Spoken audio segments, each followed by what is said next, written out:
අපේ පාඩම අද අපි තෝරගන්නේ ආචාර්ය CWW කන්නංගර කියන පාඩම. ඒ කියන්නේ මෙන්න මේ පාඩම පුතේ.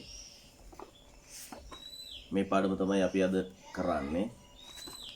කන්නංගර මහත්මයා පිළිබඳව හදපු පාඩමක්. ඉතින් ඒක අපිට මේ වගේ පාඩමක් හිත විශේෂයෙන් මේ කියන සිංහල භාෂාව හා සාහිත්‍ය පොත සම්බන්ධ වෙන ඔයාලා ඒකත් එක්ක සම්බන්ධ වෙන ඔයාලා විශේෂයෙන් ਵਿਚාරය කරන්න රචකයාගේ අරමුණ සාර්ථක කරගත්තද ඒව හොයන්න යන්නේ නැහැ. ඔයාට මේ පොතෙන් හොයන්න තියෙන පුතේ ව්‍යාකරණ සම්බන්ධයෙන් විතරයි. ඔබට ව්‍යාකරණවල තියෙනවා අක්ෂර පිළිබඳව ඊළඟට ඔබට තියෙනවා සංදි සමාස තද්දිත කෘදන්ත නිපාත උපසර්ග මේ ආදී වල විශේෂයෙන් කෙටි පේපර් එක. කියන්නේ ප්‍රශ්න 40කින් සමන්විත කෙටි පේපර් එක සහ ඔබට රචනාවක් ලියන්න වෙනවා. රචනා ප්‍රශ්න එනවානේ. රචනාව ලියන්න වෙනවා. ඊළඟට සාරාංශකරණය ලියන්න වෙනවා. විශේෂයෙන් රචනාවට අවශ්‍ය කරන තොරතුරු හොයාගන්න මේ පොත ඉතාම වැදගත් වෙනවා. මතක තියාගන්න ඔයාලව අමාරුවේ දාන්න සිලබස් එක හදලා නැහැ. ඔයාලට පහසුකම් සපයලා තමයි මේ සිලබස් එක නැත්නම් ඔයාගේ විෂය නිර්දේශය හදලා තියෙන. ඒ නිසා ඒ තුල රැඳුනොත් ඔබට පුළුවන් හොඳ ප්‍රතිඵලයක් ලබා ගන්න. ඒකෙදි මේ ඔබ හිතන්න එපා අපි ගොඩාක් තව දේවල් හොයාගන්න නෑ. ඔබට සීමා සහිත කරලා සීමා සහිත වටපිටාවක් තුල කරුණු කියලා දෙන තමයි. හැබැයි ඔබ මේ වෙලාවේදී කරන්න ඕනේ ප්‍රධාන දේ තමයි ඔබට මග හැරලා දෙන එක පිළිගන්න. ඔබට මග හැරලා තියෙනවා යම් කාරණා. ඒ කියන්නේ මේ පසුගිය කාලේ සහ මේ වර්තමානයේ සිද්ධ වෙන ප්‍රශ්නත් එක්ක ඔන්ලයින් සහ පාසල් වැසීම මේ ආදී කාරණාත් එක්ක ඔබට මග හැරලා තියෙනවා බොහෝ කාරණා. ඔබ ස්වයං අධ්‍යයනයක් තමන්ම අධ්‍යයනය කරොත් මේ පොතපත අරගෙන තමන් ගාවට වෙන ලොකු දේවල් කරන්න අවශ්‍ය නැහැ. අපිට අපේ ප්‍රධාන ප්‍රශ්නය තමයි අපි ළඟ තියෙන දේවල් භාවිත කරන්නේ නැතිව අපි කාගේ හරි පස්සේ අනුකරණය කරන අනුගමනය කරන්න කාගේ හරි වචනයකට අනුව වැඩ කරන්න යාම තමයි ප්‍රශ්නේ වෙලා තියෙන්නේ. නැත්තම් මේ පොත ඔයාගාව තියෙනවා. මේ පොතේ පාඩමක් කියවලා ඒක තියෙන වචන ටික ඉරිගහගෙන බැරි වචන අමාරු වචන සොයාගන්න තියෙන වචන වලට ඉරිගහගෙන ඔබ යම්කිසි උත්සාහයක් දැරුවා නම් මේක මහ ලොකු දෙයක් නෙමෙයි. මේ පොතනේ ඔබට තියෙන මේ 10ට තියෙන මෙන්න මේ පොත.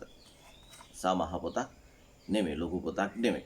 ඉතින් ඒක නිසා ඔබට පුළුවන් ඒ උත්සාහය දරන්න මම උදව් කරන්නම් මේ වැඩේට අද දිනේදී බොහොම හිමින් සැරේ උදව් කරන්න බලාපොරොත්තු වෙනවා මේ කරන කාර්යයට.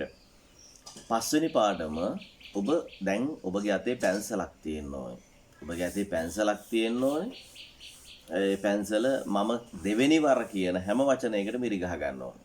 පාඩම කියවගෙන යද්දි දෙවෙනි වර කියන හැම වචනයකටම ඔබ ඉරි ගහ ගන්න ඕනේ. එතකොට ඔබට ඒ පිළිබඳව විවරණයක් ඒ වචනය පිළිබඳ ව්‍යාකරණ විවරණයක් සොයා ගන්න පුළුවන්.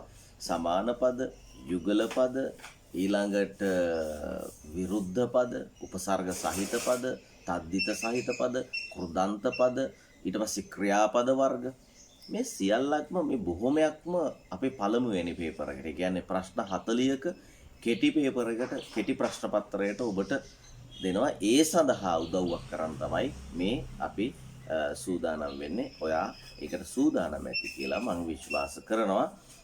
මට එක ළමයා පිළිබඳව විශේෂයෙන් අවධානය යොමු කරන්න බෑ පුතේ. ඒක නිසා ඔබට තියෙන උමනාව ඇති කරගෙන මේ සඳහා සම්බන්ධ වෙන්න පන්ති කාමරයේදී වගේ මම එක්කෙනා මොනවද කරන්නේ, ඔයා කරාද මෙයා කරාද කියලා බලන්න තරම් වටපිටාවක් නැහැ. සීමිත ළමයි ප්‍රමාණයක් ඉන්න නිසා මම හිතනවා අවශ්‍යම ළමයි ප්‍රමාණය තමයි මේ ඇවිදින්න ඉන්නේ.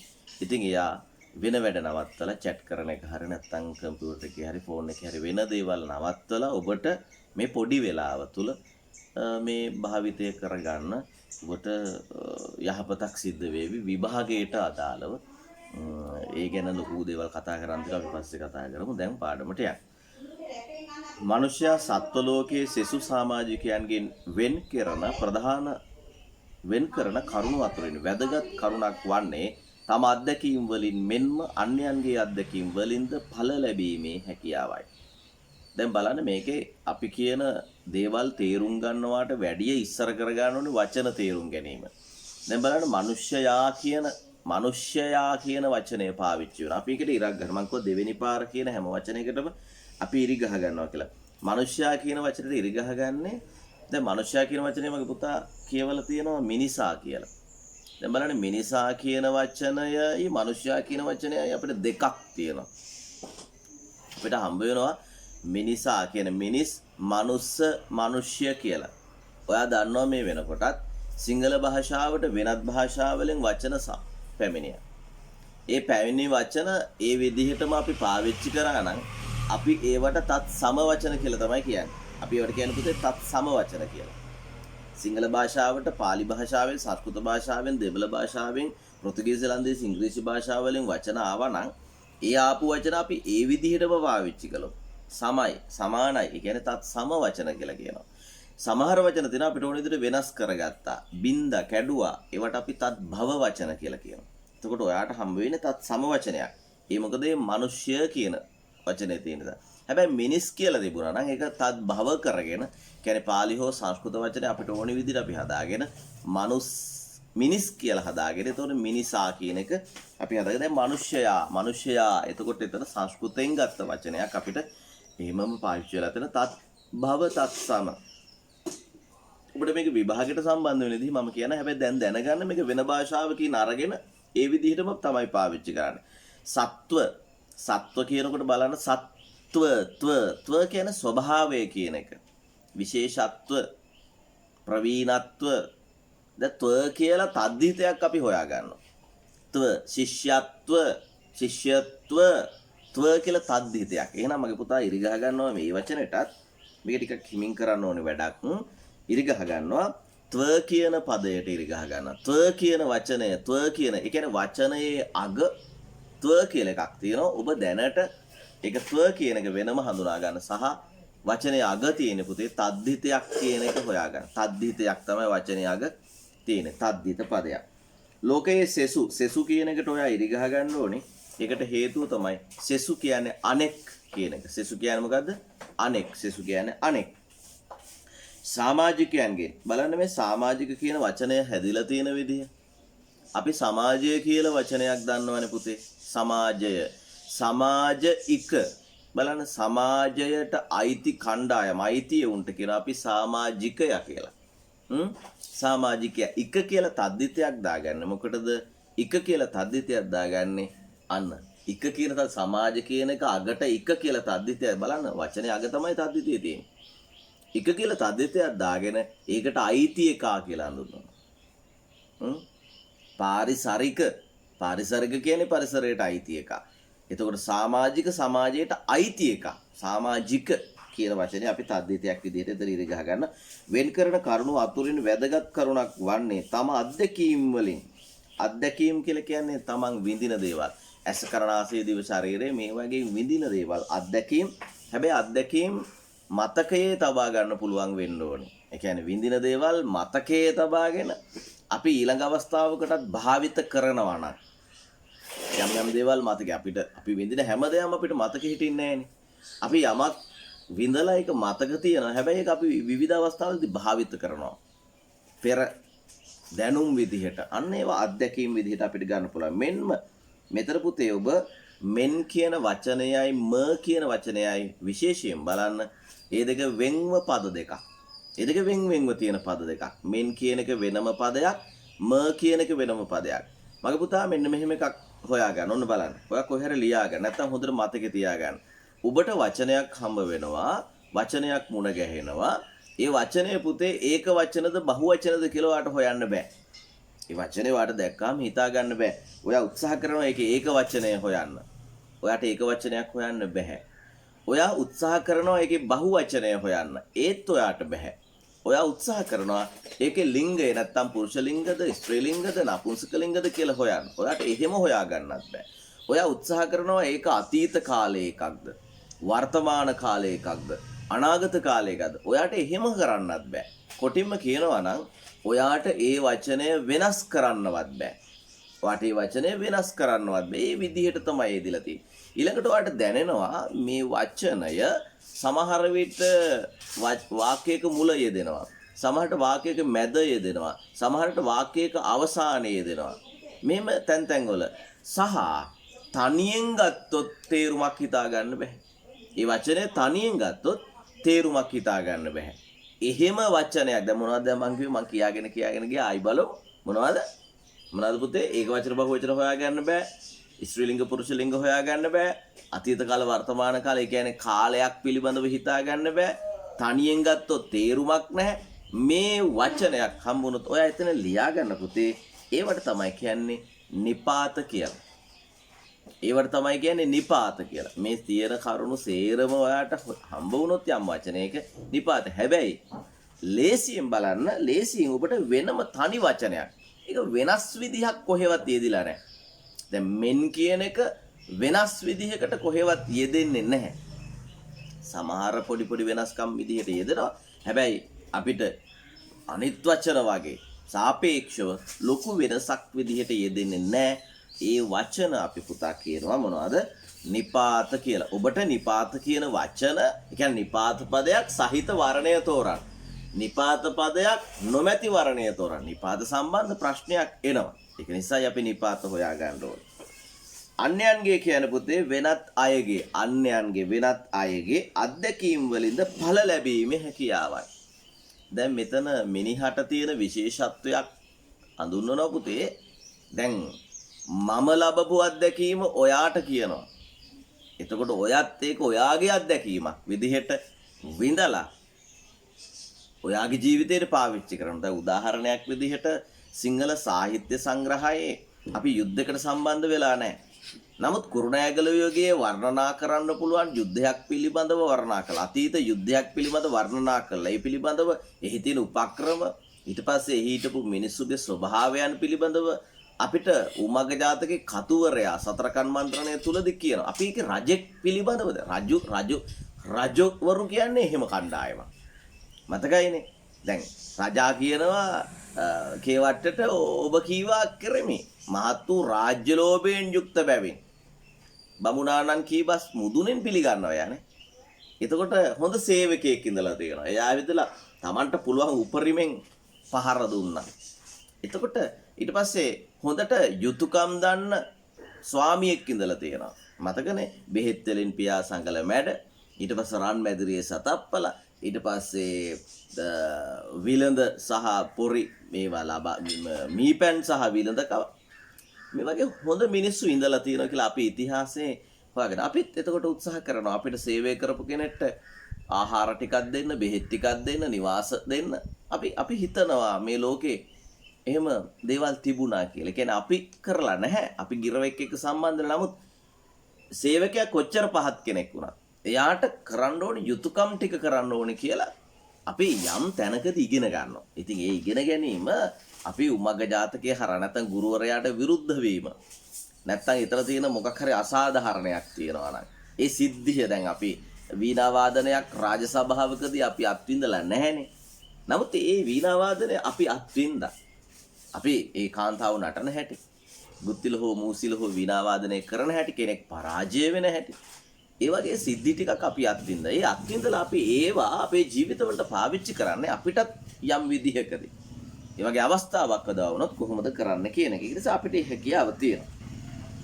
එක් පරපුරක් ලබන අත්දැකීම් ධාරණය කොට ධාරණය කියන වචනය ඔබ දන්නවා මේ වෙනකොට දහම් පාසල් එහෙම යනකොට සුනාත ධාරේත චරාත ධම්මේ ධාරේත කියනවා. ධාරණ. දැන් බලන්න මම කියවනේ ඉන්දියාවෙන් ආපු පාලි වචනේ අපි එහෙම ධාරණ කියලා වචනේ පාවිච්චි කරනවා.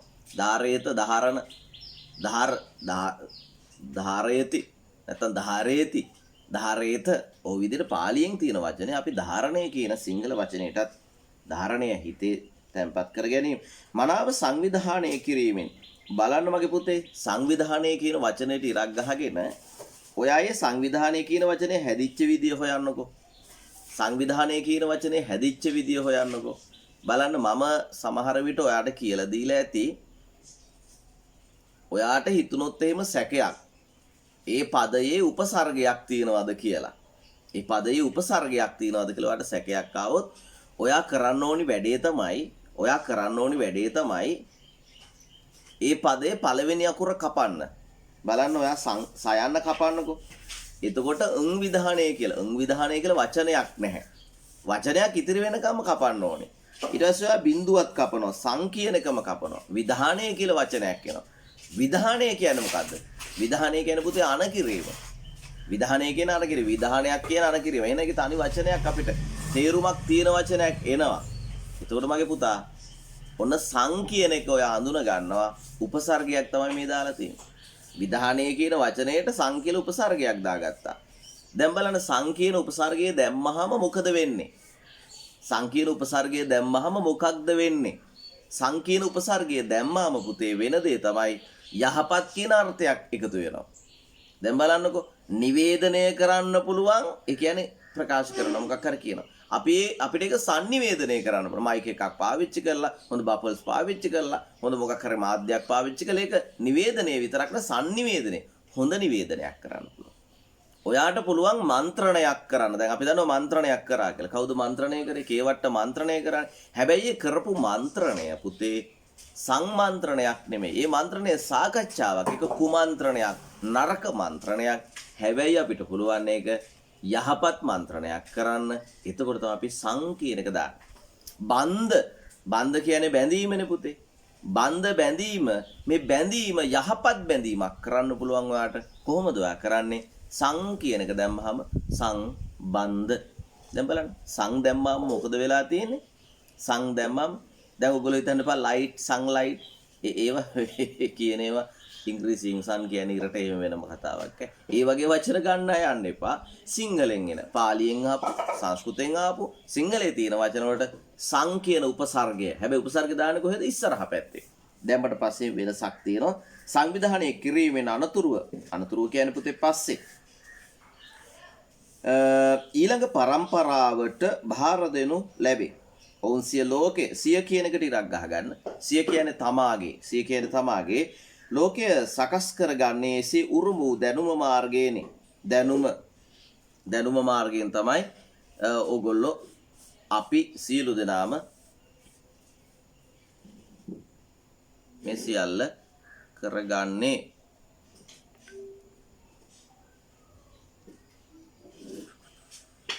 හරි. එතකොට සාම්ප්‍රදායික ඔන්න පුතේ වචනයක් හම්බ වුණා අපිට සැක සහිත වචනයක්. දැන් මම කිව්වා උපසර්ගයක් තියෙනවා නම් ඉස්සරහා බලන්න ඕනේ. තද්දිතයක් තියෙනවා නම් පස්සේ බලන්න ඕනේ කියලා දැන් ඔන්න මම කියනවා. ඒක ඔයගොල්ලෝ මතක තියාගන්න මේ සිංහල ව්‍යාකරණක උපසර්ග නම් ඉස්සරහා තද්දිත නම් පස්සේ. දැන් බලන්න සාම්ප්‍රදායික මේකේ අගට ඉක කියලා එකක් එනවා. ඉක ඔබ තව ටිකක් දුරට එහාට යනකොට ඔබට මේවා සාමාන්‍ය බවට පත් වෙනවා. එතකොට ඔයාලට එච්චර ලොකු අමාරු. දැන් මතක තියාගන්න අග වචනේ අග සැක සහිත දෙයක් තියෙනවා. ඒක තද්දිතයක් විදියට හොයන්න. තවත් හැබැයි ඔය මොනවද විභක්ති කියලා එහෙම જાතියක් තියෙනවා. ඒක පස්සේ ඉගෙන ගමු. දැන් බලන්න ඉක කියන තද්දිතයක් හොයා ගන්නවා. අපි මේ වචනේ ඉක කියලා තද්දිතයක් තියෙනවා කියලා මතක තියාගන්නකො. ඉක කියන තද්දිතය සම්ප්‍රදායට ඉක එකතු වෙනකොට ඒක සාම්ප්‍රදායික බවට පත් වෙනවා. සම්ප්‍රදායට ඉක එකතු වෙනකොට ඒක සාම්ප්‍රදායික බවට පත් වෙනවා. තද්දිතයක් තියෙනවා. සමාජයන්හි නව දැනුම ලබා ගැනීම සඳහා විවිධ බාධක පැවතිනි. 19 වන සියවසේ පටන් මෙරට නූතන අධ්‍යාපන ආයතන බිහිවීම ආරම්භිනි. ඒ වාහිද නූතන කියනකොට තන කියලා තද්දිතයක් නූතන පුරාතන අධ්‍යතන එහෙම තන කියලා තද්දිතයක් තියෙනවා. නූතන අධ්‍යාපන ආයතන බිහිවීම ආරම්භිනි. ඒ වාහිද යම් සීමා පැවති අතර බාලාංශයේ පටන් විශ්වවිද්‍යාල තෙක් නොමිලයේ ලබා දෙන අධ්‍යාපන ක්‍රමයක් මෙරට ස්ථාපනය කරනවා කියන්නේ පවත්වනවා පිහිටුවනවා. කිරිමේ පුරෝගාමියා කියන්නේ පුතේ සමාරම්භකයා ආධිකර්තෘ පටන් ගත්ත කෙනා පුරෝගාමියා බුයේ ආචාර්ය CWW කන්නංකර මැතිතුමායි ලංකාවේ ප්‍රථම අධ්‍යාපන අමාත්‍යවරයා වූ එතුමා නිදහස් අධ්‍යාපනයේ පියා ලෙසද ගෞරව ආදර කියන වචන දෙක එකතු කරලා සංධිපදයක් හදනවා. ගෞරව ආදරයට ලක් වුණාය කියලා.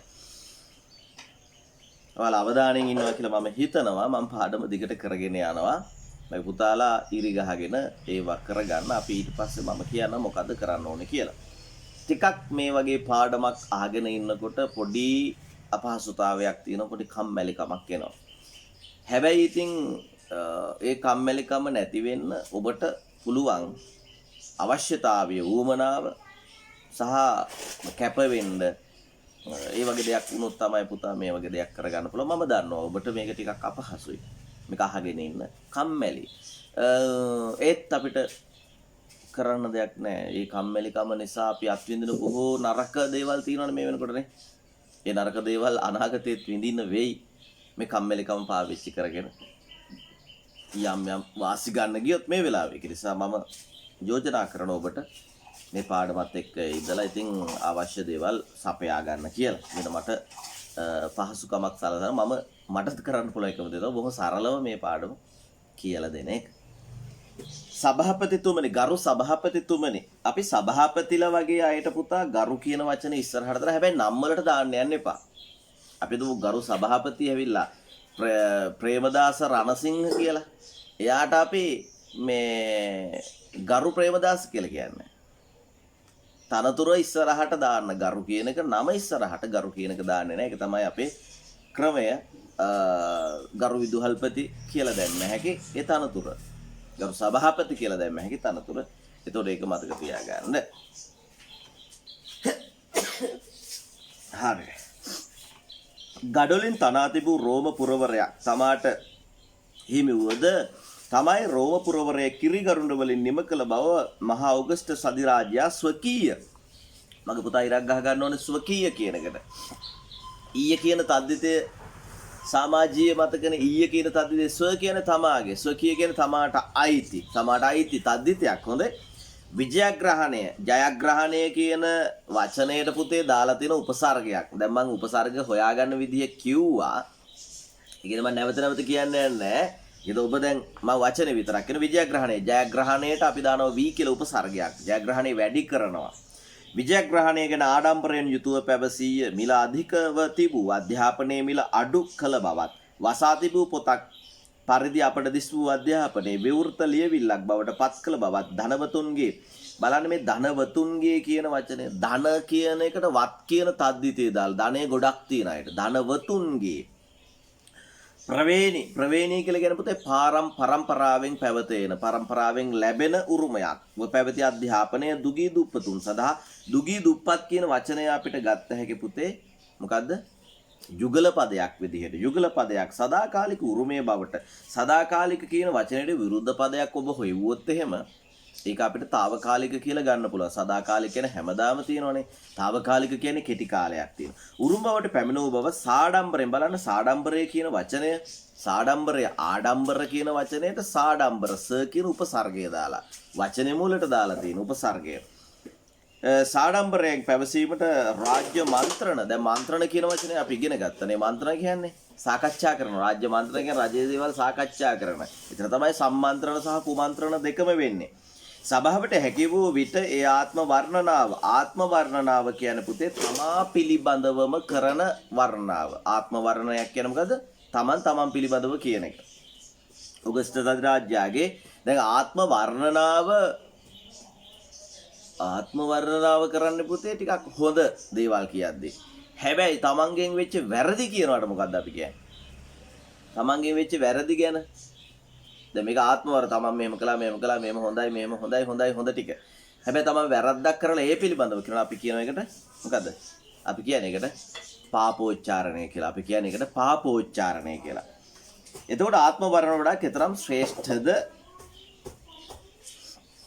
රාජ්‍ය මන්ත්‍රණ සභාවේදී මේ අදහස් පළ කළේ ජාතික අධ්‍යාපනයක උරුමයේ අයිතිය ලාංකේය බලන්න ලංකා ඊය ලංකා කියන පදයට ඊය කියන තද්දිතය අයිති කියන තද්දිතය එකතු කරනකොට ඒක ලාංකේය බවට පත් වෙනවා. ඒක මතක තියාගන්න. ලාංකීය නෙමෙයි ලාංකේය කියන පදයක්. දරුවන්ට අත් කර දුන් CWW කන්නංගර මැතිතුමායි ක්‍රිස්ටෝපර් විලියම් විජේකෝන් කන්නංගර උපන්නේ 1884 ඔක්තෝබර් 13 වෙනිදා.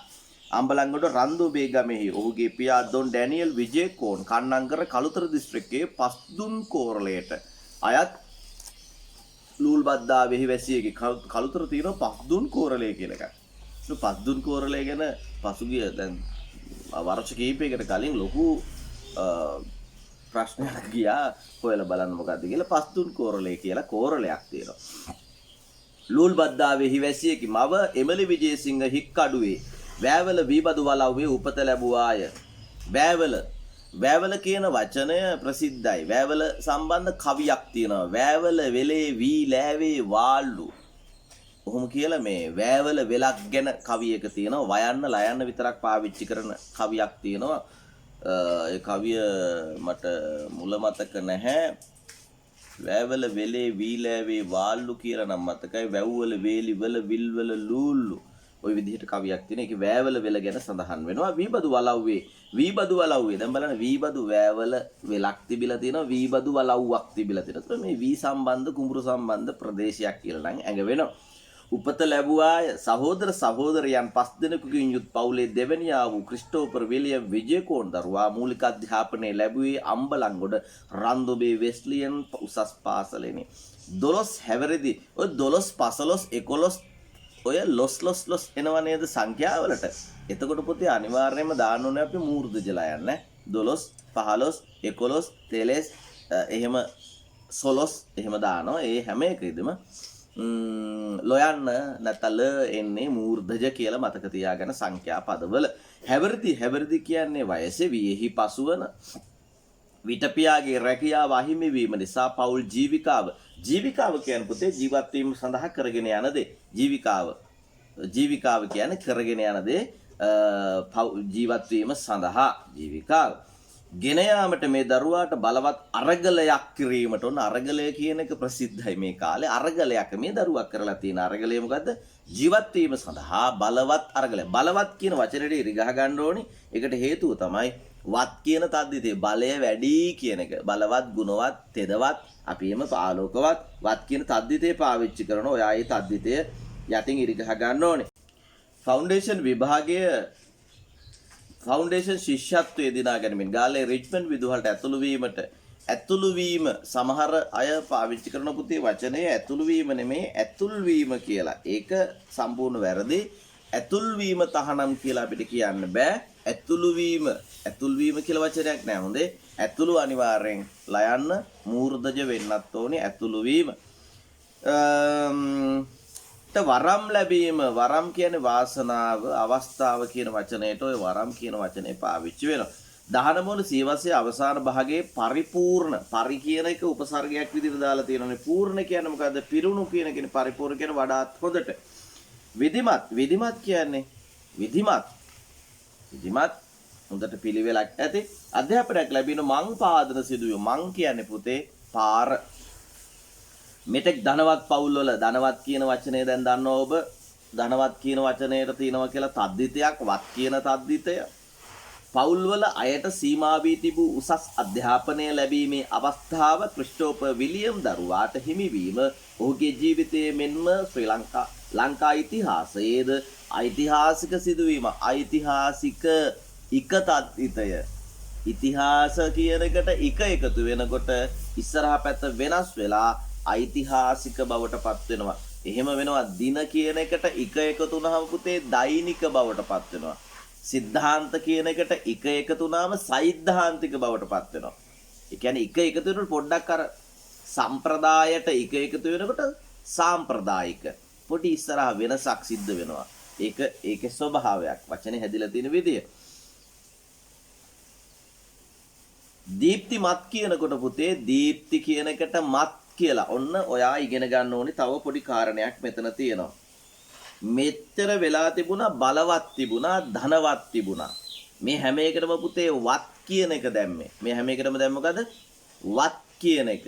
හැබැයි දීප්ති කියන එකට විතරක් මත් දාලා තියෙනවා. ඒකට හේතුවක් හොයාගමු.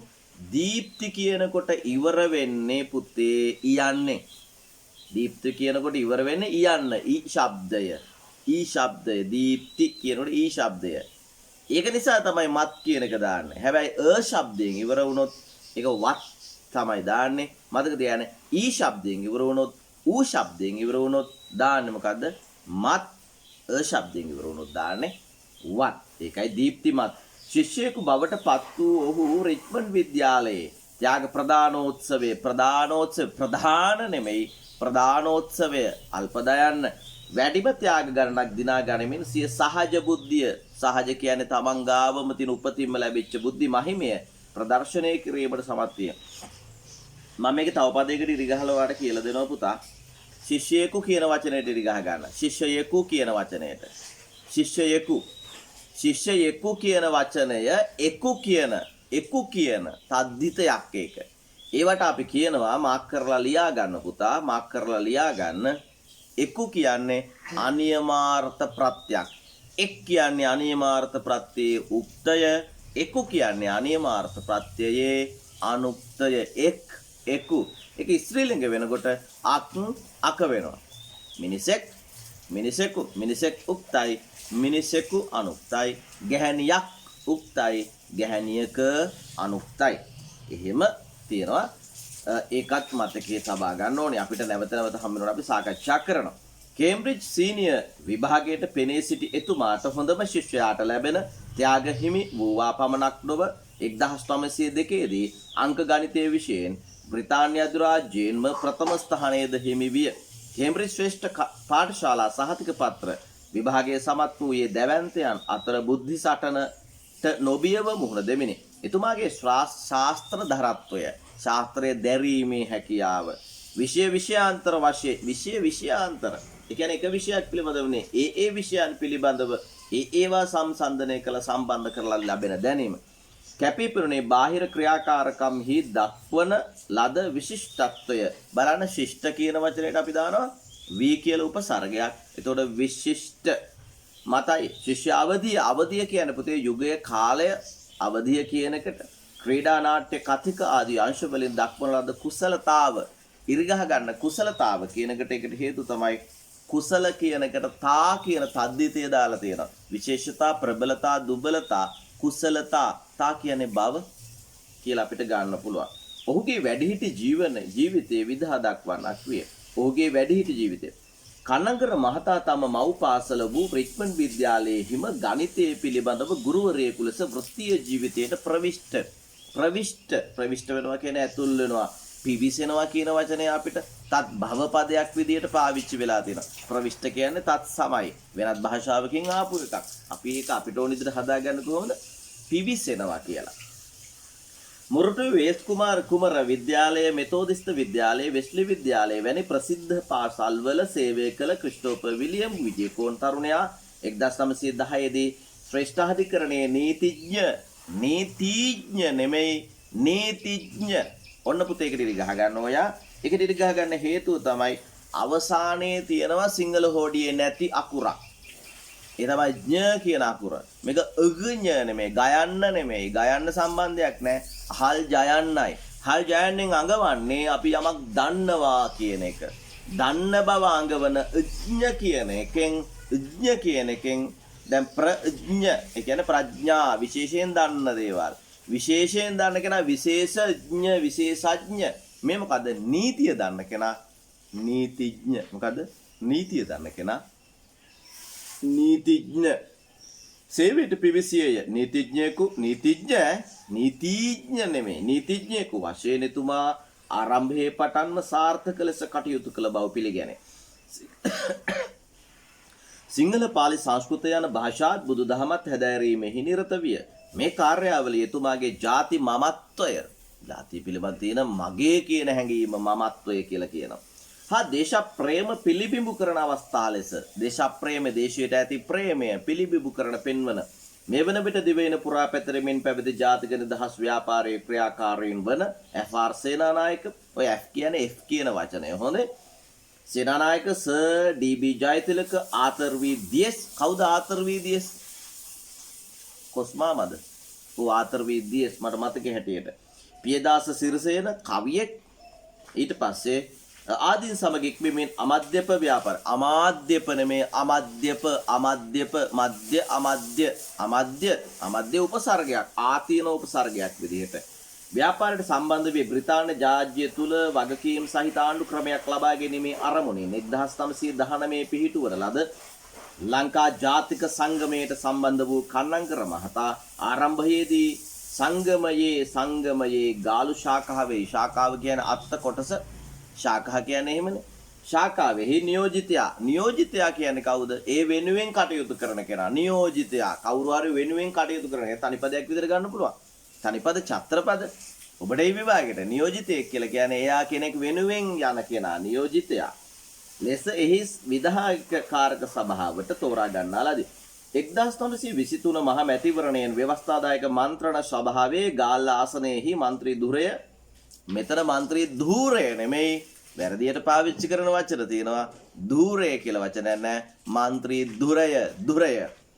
ධුරය ලබා ගැනීමට හැකි වීම එතුමාගේ දේශපාලන ජීවිතයේ සම්දිස්ථානය කියන්නේ විවිධ ඒවා හම්බ වෙන තැනක් එකම මගේ යනකොට සම්දිස්ථාන කියන්නේ වෙනත් මාවතකට යන්න පුළුවන් තැනක් නැවත 1924 දී ගාල්ල ආසනයේ മന്ത്രി ධුරය දිනා ගැනීමට හිතම සමත් වී එතෙන් සිට 1931 දී රාජ්‍ය මන්ත්‍රණ සභාව විසිරුවා හැරීම තෙක් එතුමා ව්‍යවස්ථාදායක සභාවේ සමාජිකයෙක් විය.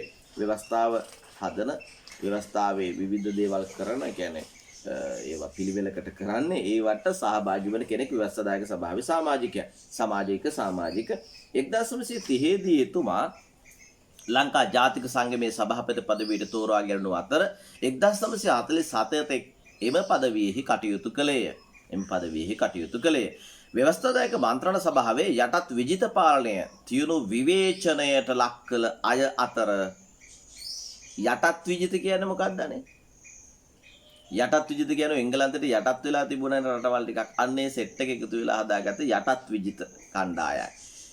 අය අතරේ ප්‍රමුඛ කියන්නේ ප්‍රධානියෙක් යා අදහස් අර්ථවත්ව බලන අර්ථවත් කියන වචනේ බලන්න පුතේ මොකද්ද කියලා මම කියලා දුන්න විදිහට නම් අග තියෙන පොඩි ගැජට් එකක් නේද වත් කියන එක අර්ථවත් අර්ථ වැඩි තාර්කික කියන තද්දිතය මතකනේ දෛනික දෛනික වුණා තාර්කික වෙනවා ඉදිරිපත් කිරීම හේතු කොට ආණ්ඩුකාරයා පවා ඒවාට ගරු කළ බව සඳහන් වේ. කන්නංකර මැතිතුමාගේ මේ රටට වූ විශිෂ්ටතම වීත් කියලා උපසර්ගයක් තියෙනවා. ශිෂ්ට කියන එකට උපසර්ගයක් තියෙනවා. තම කියලා තද්දිතයකුත් තියෙනවා. උපසර්ගයකුත් තියෙනවා. තද්දිතයකුත් තියෙනවා. සේවයේ නිදහස් අධ්‍යාපන ක්‍රමයේ බව නිසක උපසර්ගයක්. සැක කියන එකට නී දැම්මහම සැකයක් නැති වෙනවා නිෂේධනය වෙනවා නැත්නම් නැති වෙනවා නිසැක කරුණකි. එහි මූලික අරමුණ වූයේ රජයේ පරිපාලන උපසර්ගයක් යටත් පොදු අධ්‍යාපන ක්‍රමයක් පිහිටුවා ගැනීමය. එමගින් අධ්‍යාපනයේ දොරට සියලු දෙනාට විවෘත කර දිය හැකි විය. 1944 මැයි 30 දින රාජ්‍ය මන්ත්‍රණ සභාවට ඉදිරිපත් කළ අධ්‍යාපන ශෝධන කියන්නේ හෝදනවා සුද්ධ කරනවා සංඛ්‍යාන උපසර්ගයක් ඔබ දැන් දන්නවා පනත 1945 ඔක්තෝබර් මාස පළමු වන දින යථාර්ථයක් බවට ඇත්තක් සත්‍යයක් එදින එතුමා කළ කතාව එතුමාගේ සමාජ ජීවිතය තුළ කරන ලද ශ්‍රේෂ්ඨතම කියලා තද්දිතයක් තියෙනවා කතාව ලෙස පිළිගැනේ එම කතාවට සවන් දී සිටි ඉන්දියා රජයේ නියෝජිතයා වූ MS අනී මහතා එතුමා දෑතින් අල්ලාගෙන පැවසුවේ ඔබ ඉන්දියාවේ සිටියේ නම් දෙවියෙකුසේ සලකා වන්දනා කරනු ඇත. ඉන්දියාවේ ඔයා හිටියනම් ඔයා දෙවියෙක් වගේ වාට සලකනවා කියලා ඒ වෙලාවේ කියනවා. අපේ සිංහලයෙකු පිළිබඳ විදේශිකයෙකුගේ මුවින් ගිලිහුණ ප්‍රකාශයෙන් හෙළිවන්නේ කන්නංකර චරිතයේ කෙතරම් ශ්‍රේෂ්ඨ යන්න නොවේද? පවත්නා ක්‍රමයේ ඇති අඩු ලුහුඬුකම් ලුහුඬු කියන්නේ පුතේ අඩු කියන එකමයි. ඔක යුගල පදයක් විදිහට ගිය. ලුහුඬු දැන්වීම පොඩි කෙටි දැන්වීමනේ ලුහුඬු දැන්වීම කියලා පත්‍රය යන්නේ. ලුහුඬු කියන්නේ කෙටි පොඩි. අඩු ලුහුඬු දෙකම යුගල පදයක් විදිහට ගත්ත හැකි. අසමානතා හා අයුක්ති අසමාන උපසර්ග අයුක්ති අයුක්ති උපසර්ග ඉවත් කරමින් සමාජ ආගමික එකතද්දිතය ආගමික එකතද්දිතය වාර්ගික එකතද්දිතය ආදී කිසිදු බෙහෙදයකින් තොරව කියන්නේ නැතිව නොමැතිව සෑම ළමයෙකුටම සම අවස්ථා සැපයීම සඳහා උපයෝගී කරගත හැකි අධ්‍යාපන ක්‍රමයක් පුළුල් දර්ශනයක් පාදක කොට සකස් කිරීමේ අවශ්‍යතාවය මතුවී තිබිනි. ඔබට මා නැවතත් කියනවා මේ පාඩම ටිකක් බෝරින් නේ. ඔව් ඔයාගේ හැටියට ඔයා ජීවත් වෙන පරිසරයට අනුව ඔයා අහන සින්දු වල හැටියට ඔයාගේ ජීවන රටාව ගත වෙන හැටියට මේක ටිකක් පොඩි එකක් තියෙනවා. හැබැයි මේක වචන ටික දැනගන්න ඕනේ නිසායි මම මෙහෙම කියාගෙන යන්නේ. සමහරවිට මම වේගෙන් ටිකක් කියද්දිත් ඔයාලට තවත් අපහසුතාවයක් තියෙනවද දන්නේ නැහැ. දෙපාර තුන් පාර බලන්න මම වීඩියෝ එක දානවනේ. එතකොට දෙපාර තුන් පාර බලලා හරි මේක අවධානය යොමු කරන්න මගේ පුතාලා. යටත් විජිත පාලකයන් විසින් පාසල් මගින් අපගේ ආගමට සංස්කෘතියට හා සිරිත් විරිත් යුගල පද පුතේ අතිශයින් වැඩියෙන් හානිකර වූද මේ රටට සම්පූර්ණයෙන්ම පරිබාහිර වූද අපගේ දේශීය බුද්ධියට හා දෘෂ්ටියට නොගැලපෙන වැඩපිළිවෙලක් එම ජනතාව අතර බලහත්කාරයෙන් පවරා පාඨවනු ලැබ ඇත. එතුමාගේ මෙම ප්‍රකාශය එවකට පැවති අධ්‍යාපන ක්‍රමයේ මගේ දේශීයත්වයේ කෙරේ නගන ලද බලපෑම හා පීඩනය කෙතරම් ද යන්නට සාධක සපය. සාධක කියන්නේ තොරතුරු ඔප්පු කරන්න පුළුවන්. මෙහිදී එතුමාගේ දර්ශනය ජාතික අවශ්‍යතාව සහ දේශීය ප්‍රතිපත්ති සම්පාදනය කෙරේ කෙතරම් කැපවීමකට යොමු කර තිබුණාද යන්න පැහැදිලිය. මම හිතන්නේ මේ යුගයේ මේ කන්නංකර මහත්මයා පිළිබඳව කතා කරන එක ගොඩාක් වටින දෙයක් වෙන්න පුළුවන්. කොහොම හරි අපිට යෙදෙන්න තියෙන පාඩමක්. ඒකින්ද අපි ඒකම කරමු. මේකත් හොඳට ඔලුවට ගන්න මගේ පුතාලා කොහොමද മന്ത്രിවරු ඒ කාලේ වැඩ කරේ කියලා. එතුමාගේ අධ්‍යාපන ප්‍රතිසංස්කරණ යෝජනා අතර එයා අධ්‍යාපනයේ ප්‍රතිසංස්කරීමට යෝජනා කරනවා මෙන්න මේම සියලුම දරුවන්ට හොඳ අධ්‍යාපනයක් නොමිලයේදීම සියලුම දරුවන්ට හොඳ අධ්‍යාපනයක් දෙන්න ඕනේ කොහොමද පුතේ? නොමිලයේදීම. ඔබ හොයලා බලන්න ලංකාවේ නොමිලේ අධ්‍යාපනය දෙනවද කියලා. මේවා නිකන් බොරු බෝඩ් ඩෑලි වලට නැත්තම් බොරු ප්‍රතිපත්ති වලට තියෙනවද නැත්තම් ලංකාවේ අධ්‍යාපනය නොමිලේ දෙනවද? පාසලේ කියන එක නෙමෙයි මුළු ලංකාවේම අධ්‍යාපනය පිළිබඳව හිතන්න. නොමිලේද ලංකාවේ අධ්‍යාපනය ලබන්නේ නියම හරි අනියම් විදිහට හරි ඔබව මුදල් දීලා ඉගෙන ගන්න ඔබව පොළඹවනවද පෙළඹෙනවද? එහෙනම් ලංකාවේ අධ්‍යාපනය නොමිලේ ලබා දෙන එකක් නෙමෙයි. මේක දෙමව්පියන්ටත් කියන්න හැම කෙනාටම කියන්න මේක තමයි ඇත්ත කතන්දරය. කන්නංකර මහත්තයා කියනවා නොමිලේ අධ්‍යාපනය දෙන්න ඕනේ කියලා. හැබැයි තියෙන කටවුට් පෝස්ටර් බැනර් සහ ඔය තියෙන සිද්ධි සංසිද්ධි ඔබට ආකර්ෂණය වෙන බොහෝ දේවල් වලින් ඔබට නොමිලේ අධ්‍යාපනය ලබා දීමට පෙළඹවීමකට වැඩිය කීයක් හරි දීලා අධ්‍යාපනය ලබා ගැනීම ක්‍රමවේදයක් තමයි තියෙන්නේ. ඒ පිළිබඳව ඔබ හඬ නගන්න ඔබට හැකියාව නැහැ. හැබැයි ඔබගේ දෙමව්පියන් යම් දෙයක් කළ යුතුයි කියලා මට හිතෙනවා. අධ්‍යාපනය නොමිලේ නෑ පුතා. ඉතින් මේක මේ පාඩම කරද්දී අපිට ඒ ගැන කතා කරන්න වෙනවා. ග්‍රාමීය පාසල් රාශියක් බිහි කිරීම. ග්‍රාමීය පාසල් රාශියක් බිහි කිරීම යාගේ අරමුණක්. නමුත් මේ වෙනකොට ග්‍රාමීය පාසල් ටික ටික වැහිගෙන යනවාද කියන එක හිතන්න. ඒක නිසා පෙට්‍රල් ටිකක් නැති වෙච්ච ගමන් අපිට ඉස්කෝලේ නවත්තන්න සිද්ධ වුණා. ඇත්තටම ඔයා හිතන්න පුතා. ඔයා ගමේ පාසලට ගියා නම් පෙට්‍රල් අරක මේක නැති වුණා කියලා ඔබට පාසල් නොයා ඉන්න අවස්ථාවක් නැන්නේ. පාසල් යන්න පුළුවන්. දැන් කොළඹ අර මේ පාසල් නිසා ඒ ප්‍රශ්නයක් වුණා. දුර පාසල් අපි තෝරගත්ත නිසා ප්‍රශ්නයක් වුණා. ඒ ගැනත් හිතන්න පුළුවන් අපිට. කන්නංකර මහත්තයා මේ தত্ত্বය පිළිබඳ මීට කාලයකට ඉස්සෙල්ලා හිතපු නිසා තමයි ආයේ වගේ එකක් ගෙනාවේ. හැබැයි ඒව හරියට ක්‍රියාත්මක වුණේ නැහැ. තවත් එකක ගැටලු තියෙනවා. ඉතින් ගුරුවරුත් ඉන්න බෑ පාසල් වලට නේද? ඒ වගේ දේවල් තියෙනවා. අධ්‍යාපනයේ සියලු ගාස්තු වලින් නිදහස් කිරීම. සියලු ගාස්තු දැන් ඉතින් බෝඩ් ලෑලි අල්ලගෙන කෑ ගහගෙන යන්න එපා. සියලු ගාස්තු නැති කරන්න ඕනේ එහෙම කියලා ඒවා යම් ක්‍රමයේද පසු කාලීනව එක දේවල් වලින් වෙනස් වෙනවා. මේ එතුමාගේ ටික හොඳ මේක හොඳද නැද්ද කියලා ඔබ තීරණය කරන්න. ඉංග්‍රීසි පාසල් වල මව්බස භාවිතයට අනුබල දීම. හැබැයි මම ඒක පිළිබඳව නම් පොඩි කනස්සල්ලක් තියෙනවා.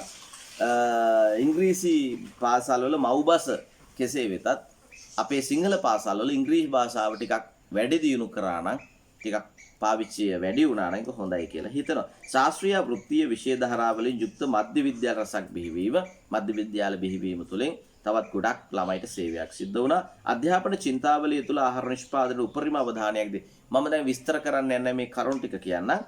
සියලුම දරුවන්ට හොඳ අධ්‍යාපනයක් නොමිලේ ලබා දීම, ග්‍රාමීය පාසල් රාශියක් බිහි කිරීම, අධ්‍යාපනයේ සියලු ගාස්තු වලින් නිදහස් කිරීම, ඉංග්‍රීසි පාසල්වල මව්බස භාවිතයට අනුබල දීම, ශාස්ත්‍රීය හා වෘත්තීය විෂය ධාරාවලින් යුත් මධ්‍ය විද්‍යාල රසක් පිහිටුවීම, අධ්‍යාපන චින්තාවලිය තුළ ආහාර නිෂ්පාදනයට උපරිම අවධානයක් මේ අවුරුදු ගානකට කලින් කන්නංගර මහත්තයා ඉදිරිපත් කරපුවා කොච්චර කාලීනයිද නැත්නම් කොච්චර දුරදිග බලලා කරපුවද කියලා හිතන්න.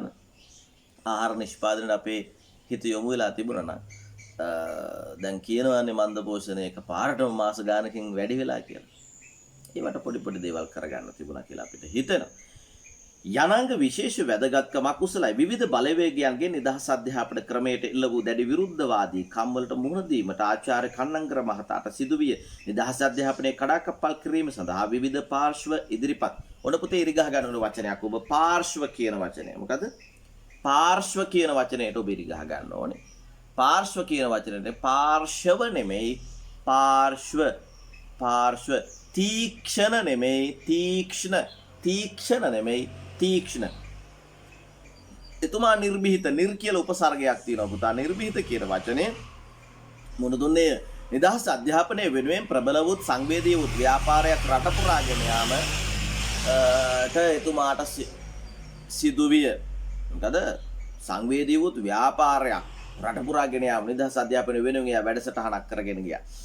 1931 සිට 47 දක්වා රාජ්‍ය මන්ත්‍රණ සභාවේ පූර්ණ කාලය තුලම අධ්‍යාපන ඇමතිවරයා ලෙස එතුමා සේවය කළේය. අධ්‍යාපන ඇමතිවරයා ලෙස අධ්‍යාපන ක්ෂේත්‍රය තුල ඉතා වටිනා වෙනස්කම් රසක් ඇති කිරීමට කටයුතු කළේය. ස්වභාෂා පාසල් ඉංග්‍රීසි ඉගෙනවීම හා ඉංග්‍රීසි මාධ්‍ය පාසල් සිංහල හෝ දෙමළ ඉගෙනවීම අනිවාර්ය කිරීම ඉන් එක් පියවරකි. බලන්න කොච්චර වටිනා දේවල්ද කියලා.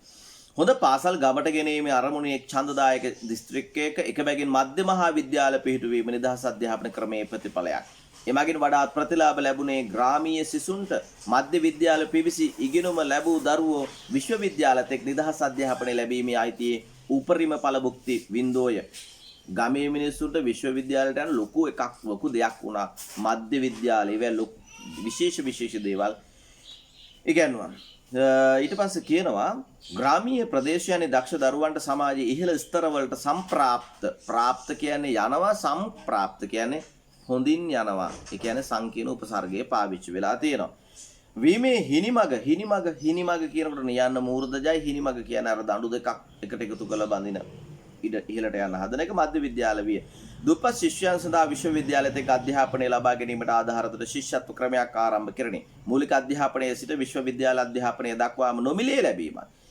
සමග එතෙක් ධනය හා වරප්‍රසාද හිමි කොටස් වලට සීමා වී තිබූ උසස් අධ්‍යාපනය දොරටු පොදු ජනතාවට ශිෂ්‍යත්ව ලබා දීලා දුප්පත් ළමයිට පාසලට අපිත් එහෙම ඉගෙන ගත්ත අය නිදහස් අධ්‍යාපන නැත්නම් නොමිලේ අධ්‍යාපනයක් ලබන්න මූලිකව කටයුතු කරේ කවුද?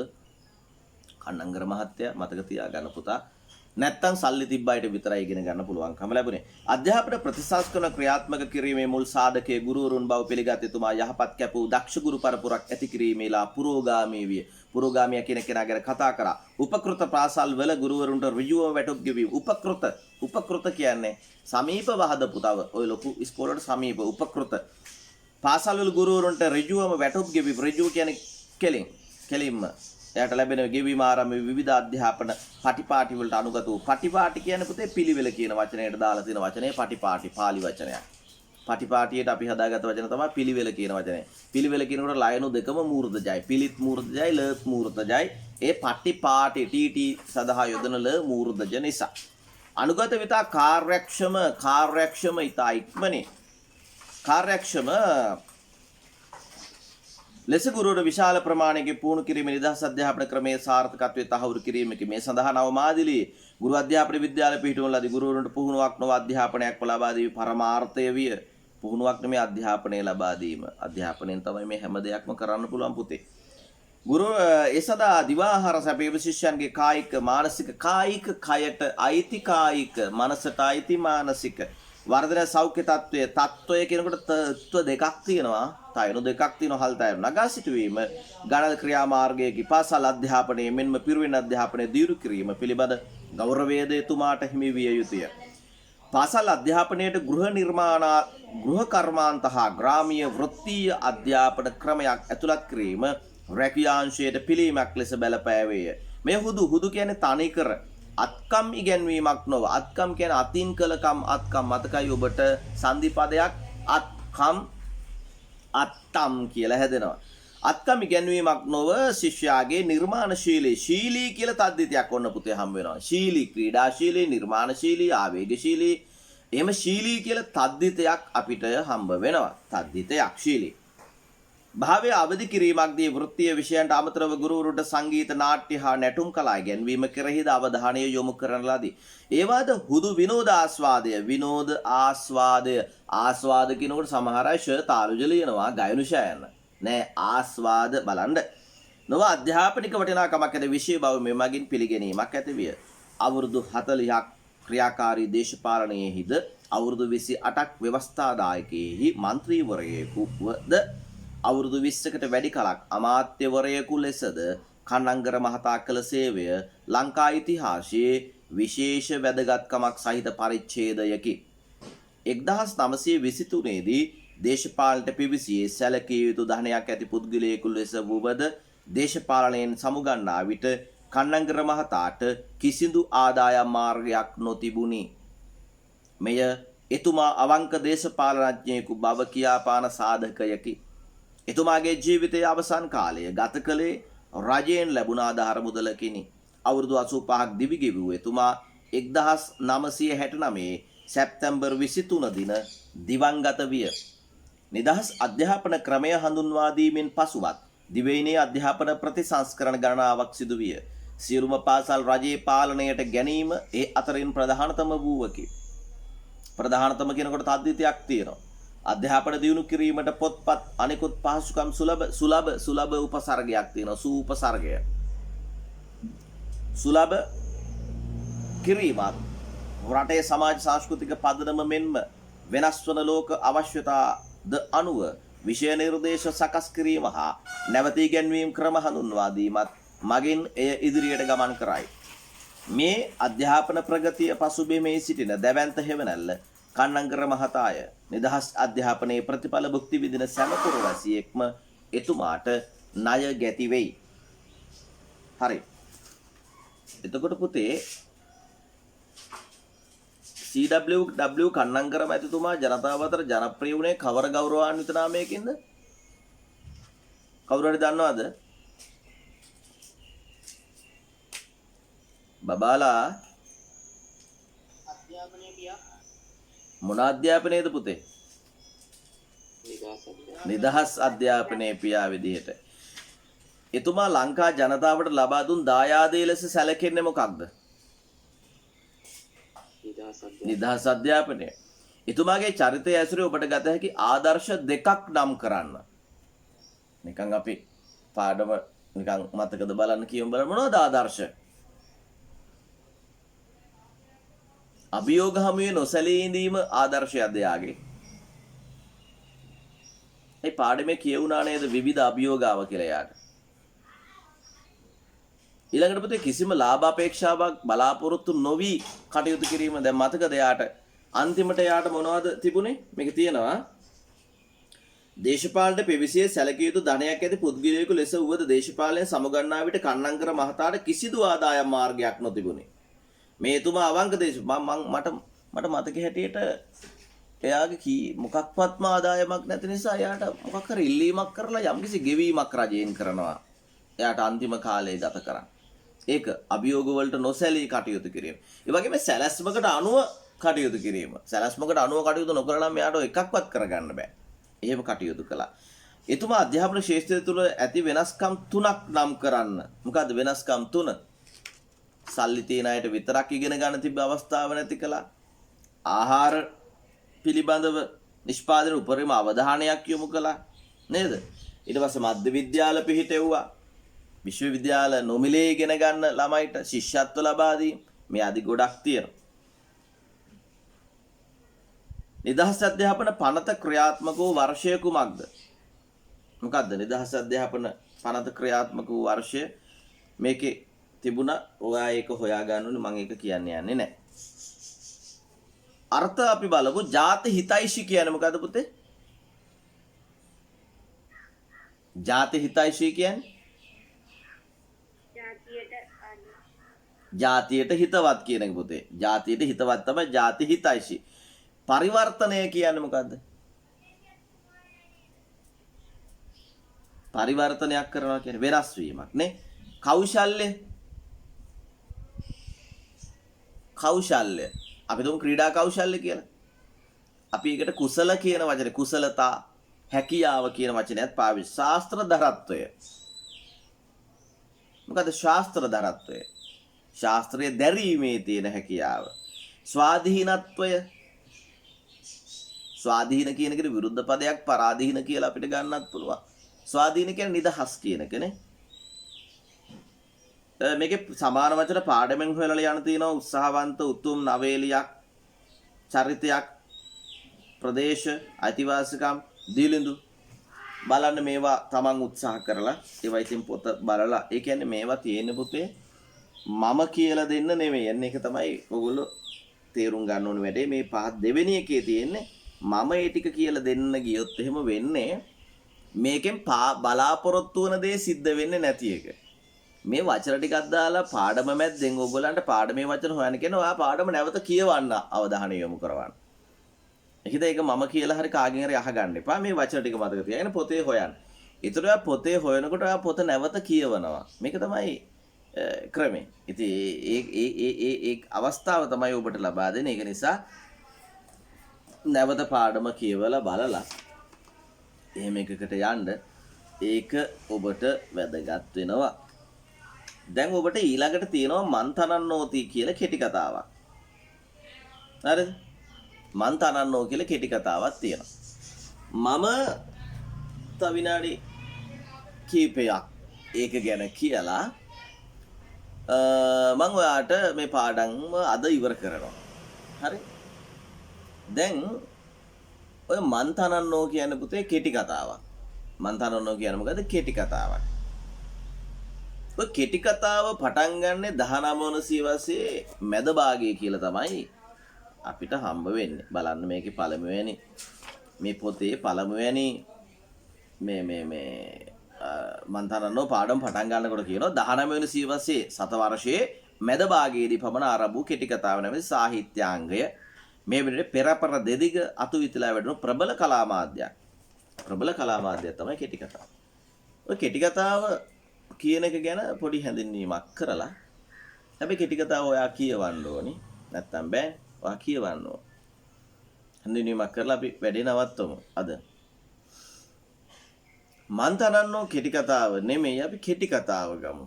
කෙටි කතාවක් කියන්නේ පුතේ කතාව කෙටි වූ පමණින් ඒ කෙටි කතාවක් නෙමෙයි. කියන්නේ කොට කතාවක්, පිටු අඩු කතාවක්, පොඩ්ඩක් ලියලා තියෙන කතාවක් කෙටි කතාවක්.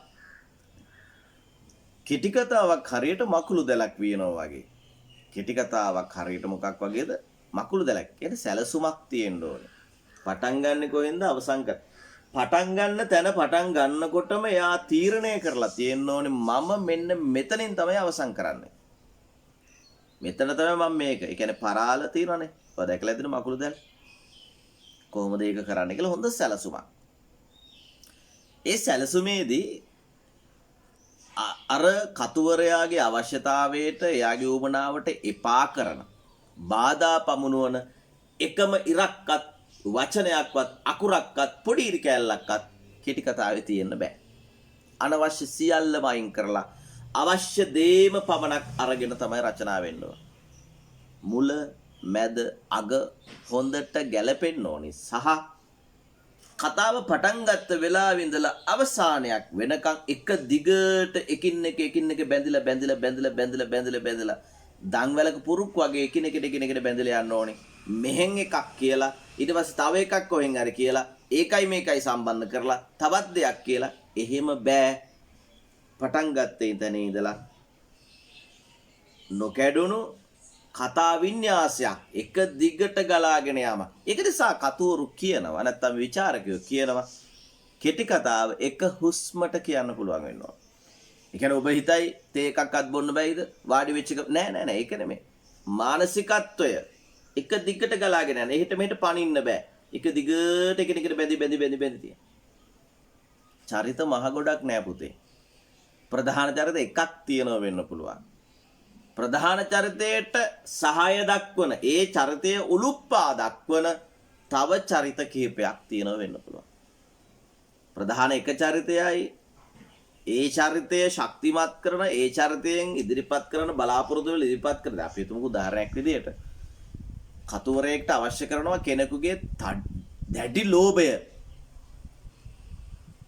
කියන්න අපි දෝ ජනක ප්‍රසන්න ගුරුතුමාගේ දැඩි ලෝභය පිළිබඳව කියන්න ඕනේ. ඉතින් දැඩි ලෝභය කියන එක කියන්න මම නිකන් තියලා හරියන්නේ නැහනේ. වෙන කෙනෙක් ධම්මලා මගෙන් ඉල්ලන්න ඕනේ මම. ඔන්න එනවනේ හිඟන්නේ. නැත්තම් කවුරු හරි කෙනෙක්. ඇවිල්ලා ඉල්ලන මහත්තයා මුකුත් නැද්ද? අන්න ඊට පස්සේ මම දැඩි ලෝභය අන්න එතකොට පාවිච්චි කරන්න පුළුවන්. දැන් උදාහරණයක් විදිහට ඔබට හම්බුනානේ පුතේ මේ කේවට්ටය. දැන් කේවට්ටයාගේ කාමරයේ විස්තරය බලන්නකෝ. ඒ කාමරයේ විස්තරෙන් කේවට්ටයාගේ තණ්හාව කේවට්ටයාගේ තියෙන ලෝභකම සීමාවක් නැති තණ්හාව පෙන්නනෝනේ. අනිත් වගේ විවිධ දේවල් පාවිච්චි කරලා අර ඒක ස්වභාවය. හැබැයි කිනෙකට බැඳිලා යන්න ඕනේ. එහෙම නැතුව බෑ එකින් එහෙන් කියලා මෙහෙන් කියලා. දැන් ඔබ උමග ජාතකයේ මතකයි ඔබට වීරුරු වටලෑම එක තැනක ඊට පස්සේ යුද්ධෝපායේදීම ධර්ම යුද්ධේ එහෙම කැඩෙනවානේ. අර කිහිම් බෑ එක දිගට යන්න ඕනේ. ඒක ඇවිල්ලා එකින් එක සම්බන්ධ වෙන. ඒකට අභින්න ධාරණාවක් කතා වින්‍යාසය එහෙම පාවිච්චි වෙන්න ඕනේ.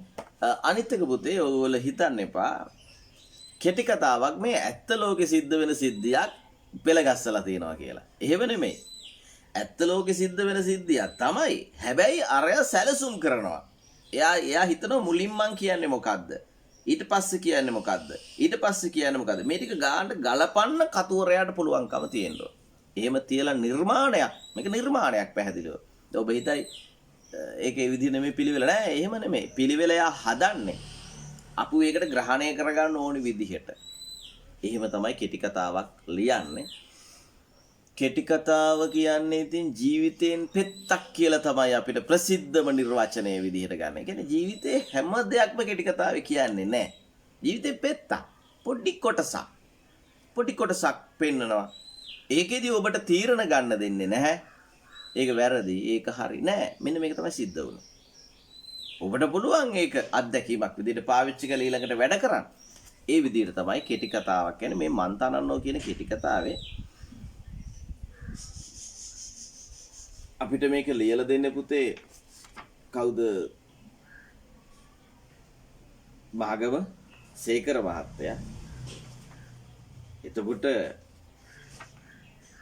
එයා ලියන මේ කෙටි කතාව පොඩි දේවල් ටිකක් තියෙනවා වැදගත් පොඩි දේවල් ටික නෙමෙයි සියල්ල වැදගත් නිසා ඔබට මේක යොමු කරලා තියෙන්නේ. නගර සභාවේ පාරේ කම්කරු ඇවිල්ලා පාර සුද්ධ කරනවා. එයාගේ බිරිඳක් ඉන්නවා, එයාගේ පුතෙක් ඉන්නවා. ඊට පස්සේ මේ මහත්තයා ඉන්නවා. මෙයා ටිකක් ඉහළ විශ්වවිද්‍යාල කතිකාචාර්යවරයෙක් මට මතකයේ හැටියට. මෙයාට ඕනි මේ නගර සභාවේ මිනිස්සුත් එක්ක මේ මානසික වියවුල පෙන්වන්න. පන්ති ගැටලුව. ඒකට මුහුණ දීමට තියෙන නොහැකියාව. ඒකට දරුවාව යොමු කරන්න තියෙන බය මේ ප්‍රශ්න. දරුවා සෙරප්පු දෙකක් දාන්නේ නැතිව එතනට එක්කගෙන යන්නේ නැහැ. ඒවෙන් නිරූපණය වෙනවා සෙරප්පු දෙකක්. ඒ කියන්නේ එයා කැමති නැහැ ඒ පොළව පහළ සමාජය ගැටෙන්න අරින්න. Taman ගැටුණත් Tamanගේ පුතාලව ගැටෙන්න අරින්න. ඒකට බයක් තියෙනවා ලංකාවේ. දැන් අපි කොච්චර සමාජවාදී කොච්චර ලොකු විදියට මේ දුප්පතු අපි හැමෝම එකට එකතු වෙන්නේ. එතකොට අපි උන් එක්ක එකතු වෙයි. හැබැයි අපේ ළමයි මේ තැන් වලට සම්බන්ධ කරන අපි ටික බයක් තියෙනවා. ඊළඟට බිරිඳ අවධාරණය කරනවා සෙරප්පු දෙක දාගෙන යවන්න. ඊට පස්සේ එතන හරකෙක් ඉන්නවා. ඒ හරකා නිතරම තලු මර ඔහේ ඉන්නවා. රතු පාට මලක් පිළිබඳව කියවෙනවා. ඒ කියන්නේ පොඩි ඉඟියක් තියෙනවා සමාජවාදයේ සහ මේ සමාජයේ කම්කරුවන්ගේ පැත්ත පිළිබඳව. ඊළඟට කට්ට වෙච්ච පොලොවක් ගැන කියනවා වැස්ස නැතිව. ඊට පස්සේ සුද්ධ කරාම ලස්සනයි. ඒ වගේ දේවල් ටිකක් මේකේ පොඩි මේ පොළොව හරි තදයි වගේ. එනිසා බිද දබා වුන් සමග කතාවට වැටෙන අටියේන මහේන්ද්‍ර කීය. තදයි කිව්වට තදයි නෙමෙයි සර්. බොරළු පොළවනේ වහින කාලට හොඳටම බුරුල් පායන කාලට හොඳටම තදයි. බලන්නකො මේ කතුවරු මේ දාන වචන පුදුම වචනනේ. පොළොව ටිකක් තදයිනේ, කට්ටයිනේ. තදයි නෙමෙයි සර්. බලන්න අර සැප දුක සමබර වේ නේද? උකුලේ ළමැදේ සමබර උසුලන ගැමිලිය යන ගමනේ මුදු බඳ නැලවෙනසේ කඳු වැටි ගංගා සාගර එකසේ පොළොවට සමබර වේ මේ ජීවන කතරේ සැප දුක සමබර වේ. මේක පොළව කට්ටයගේ ඒකට පාවිච්චි කරනවා මේ බොරළු පොළවනේ. වැස්සට කියන්නේ මේ සංසිද්ධීන්. ජීවිතයේ සිද්ධ වෙන යම් සංසිද්ධීන් වලට අනුව මේක යහපත් අතරපත් වෙනවා අයහපත් අතරපත්. මේක පෙරලෙනවා. මේක ස්ථාවර දෙයක් කියලා කාටවත් කියන්න පුළුවන් කමක් නැහැ. ඒ කියන්නේ යම් ක්‍රියාකාරීත්වයන්ට අනුකූලව මේ පොළොව බුරුල් වෙනවා. මේ පොළොව බලන්න මේ විඥාණය ගැමි ජනයාට තියෙන විඥාණය අර මහාචාර්යවරයාව පාවිච්චි කරලා නැත්නම් කතිකාචාර්යවරයා පාවිච්චි කරලා මේ කතුවරයා ඉදිරිපත් කරන හැටි. වැස්සට මේක මඩ වෙනවා. අවුවට කට්ට වෙනවා. මේක තමයි පොළොවේ හැටි. මේ මහ පොළොව. සාමාන්‍ය මහ පොළොවේ හැටි මොකද්ද? මේ වෙනස. ලාභ අලාභ යසායස නින්දා ප්‍රශංසා මෙන්න මේක තමයි මහ පොළොවේ හැටි. බලන්න මහ පොළොවේ යථාර්ථය මේ කතුවරයා පෙන්නන හැටි. ඒක නිසා පුතා මේක විශේෂ අවස්ථාවක් විශේෂ තැන. හරි පුතා. එතකොට අපි තව පොඩ්ඩක් මේකෙදි කතා කරමු. දැන් බලන්න මේ කෙටි කතාව තුළ ඔයාලා කියවන්න ඕනේ. මම කියද හැම සම්පූර්ණ මේ කෙටි කතාව කියන්නේ නැහැ. මම තනින් තර වටාලන. දැන් බලන්න මේ මහේන්ද්‍ර කියන මේ තාත්තට උමනා වෙනවා මේ දුප්පත් ජනතාව මහන්සි වෙන කම්කරු ජනතාව වැඩ කරන පාරට තමන්ගේ පුතාව එක්කගෙන යනවා. දැන් පුතා කියන්නේ කවුද පුතේ? පුතා කියන්නේ අනාගතය. ඊළඟ පරම්පරාව. ඒ කියන්නේ දැන් මේ පරම්පරාව තුල කම්කරුවෝ සහ මහාචාර්යවරු හෝ කතිකාචාර්යවරු පන්ති ભેදයක් තියෙනවා. මේ පරම්පරාව තුල දැන් තියෙනවා. මේ තාත්තට උවමනයි මේක නැති කරන්න. ඒකනේ එයා එතට යන්න උත්සාහ කර නැත්නම් එයා මේ කම්කරුව වැඩ කරන ඕන් එක්ක අපිට සම්බන්ධය නැහැ කියලා හිටියේ. දැන් මෙයාට එහෙම ලෙන්ගතුකමක් තියෙනවා. ඊට පස්සේ මෙයාට බෑ ඒක කරන්න. දැන් අපි ඉස්සරහට බලමු මෙයාට එහෙම සම්බන්ධ වෙන්න බෑ. මෙයාට එකක් තමයි හිතේ චකිතයක් තියෙනවා. ලැජ්ජාවක් තියෙනවා. පන්ති අර්ගලය, පන්ති ભેදයක් තියෙනවා. මෙයාට පිළිගැනීමක් තියෙනවා. ඒතර අනිත් මිනිස්සු මොනවා කියන්නේ? රටේ තියෙන ලොකුම ප්‍රශ්නේ පුතා මොකක් හරි වැඩක් කරන්න ගියාට පස්සේ මම මේක කරනකොට අනිත් උන් මොනවා කියයිද? මම මෙහෙම කරනකොට අනිත් එක මොනවා කියයිද කියන ප්‍රශ්නේ තියෙනවා. මේකෙදි මහේන්ද්‍රටත් තියෙනවා. මහේන්ද්‍ර යන්න හදනකොට හැබැයි මේ හැම එකම කඩාගෙන බිඳගෙන මහේන්ද්‍රට මානසිකත්වයක් තියෙනවා. මේ මිනිස්සුත් එක්ක සම්බන්ධ වෙන්න යන්න. මේ පාරේ වැඩ කරන මිනිස්සුත් එක්ක සම්බන්ධ වෙන්න. උන් එක කතා කරන උවමනාවක් තියෙනවා. ඒ කියන්නේ මෙයා යම්කිසි ප්‍රගතිශීලී මිනිස්සෙක්.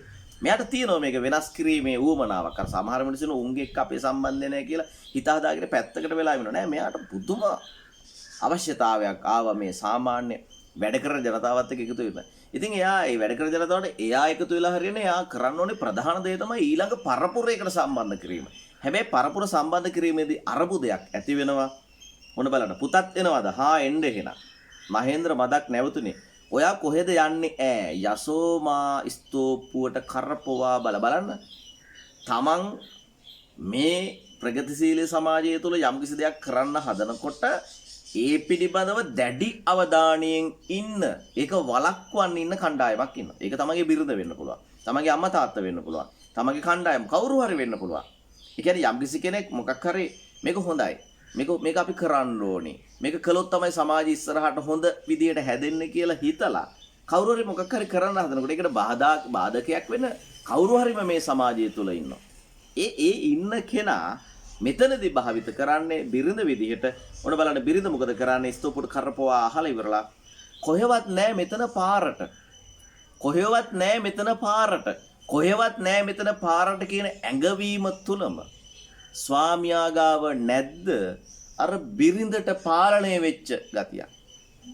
ඇයි මම යනවා මේ එහෙම නෙමෙයි කොහෙවත් නෑ. බිරිඳට අඟවනවා මම නෑ අවුල් සහගත දෙයක් කරන්නේ නැහැ.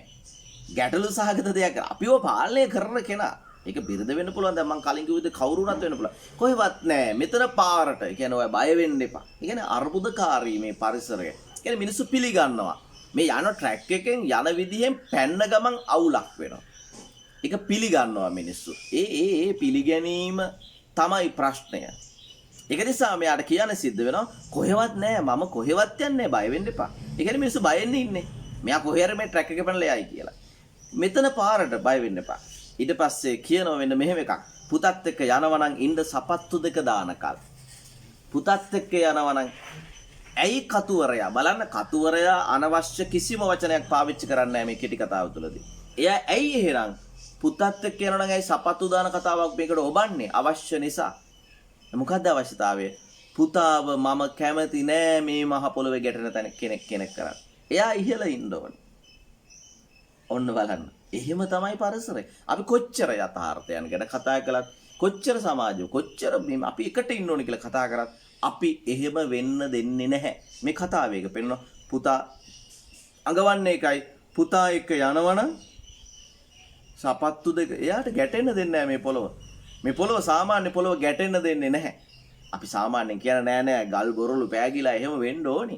නමුත් අපි එහෙම කිව්වට මෙතන අඟවනවා එහෙම පරිසරයක් අපි හදලා දෙන්න කැමති නැහැ. ඒකේම තමයි ඊට පස්සේ ওই විදිහට කතාව දිගට ගිහිල්ලා මෙයා කියනවා මේ මිනිස්සු තමයි මහ පොළොවේ නියම පුත්තු. ඇයි? එයාට දෙන තමන් අර නීරස තමන්ගේ කතිකාචාර ජීවිතය ඒක නෙමෙයි මේ පොළොවත් එක්ක හැප්පෙන උන් තමයි නියම මිනිස්සු කියලා. මේකේ පෙන්වනවා මේ කම්කරුන්ගේ පිටේ දෑතේ රොඹු ගස්වලත් රඳුරු දහදියේ බින්දු හිරු රැස් වැටි දිලිහේ ඔවුන්ගේ අත්වල හා ළමද මස්පිඩු මනාසේ කැපී පෙනේ. මහේන්ද්‍ර තමාගේ ඔවුන්ගේ දෑත් සසඳා බැලීය. තම සුකුමාරකම ගැන ලැජ්ජාවක් මහේන්ද්‍රට ඇතිවිය. මේක ඇවිදilla ඒ මානසිකත්වයේ පිළිබඳව අඟවනවා. ඊට පස්සේ තමයි අර පොළොව හරි තදයි වගේ ඒ කතාව යන්නේ. දැන් බලන්න ඊට පස්සේ මේ පහළ මට්ටමේ ඉන්න කම්කරු පැලැන්තියේ ඉන්න ජනතාව මේ පුතාට ආමන්ත්‍රණය කරන විදිය දාලා තියෙන වචනය චූටි බබා කියන වචනය පුතේ කියලා කියන්න ඒගොල්ලගේ කට ඇරෙන්නේ නැහැ. ඒගොල්ලෝ කියන්නේ බබා කොහොමද බබා? කතුවරේ ඇයි මේකට බබා කියලා දාන්නේ? ඒකෙන්ම පෙන්නනවා සමාජය තුල තියෙන පන්ති අරගලය. පන්ති ભેදේ බබා කිව්වේ නැත්තම් ගැටලුවක්. පුතේ කිව්වොත් එහෙම අර මිනිස්සු ගැටලුවක් ඇති කරගන්නේ. ඒ නිසා පහළ මිනිස්සු වැඩි හිටියාගේ බේබි කියන්න බබා කියන්න පෙළවෙනවා. මේ ඒක නිසා ඒ පන්ති අරගලය පිළිබඳව දාලා තියෙනවා මේ විදිහට. විමල්ගේ හැබැයි තාත්තට උවමනාවක් තියෙනවා මේ පන්ති ප්‍රශ්නය निराකරණයක් කරන්න. හැබැයි යට අභියෝග තියෙනවා. එයා බයයි මුහුණ දෙන්න.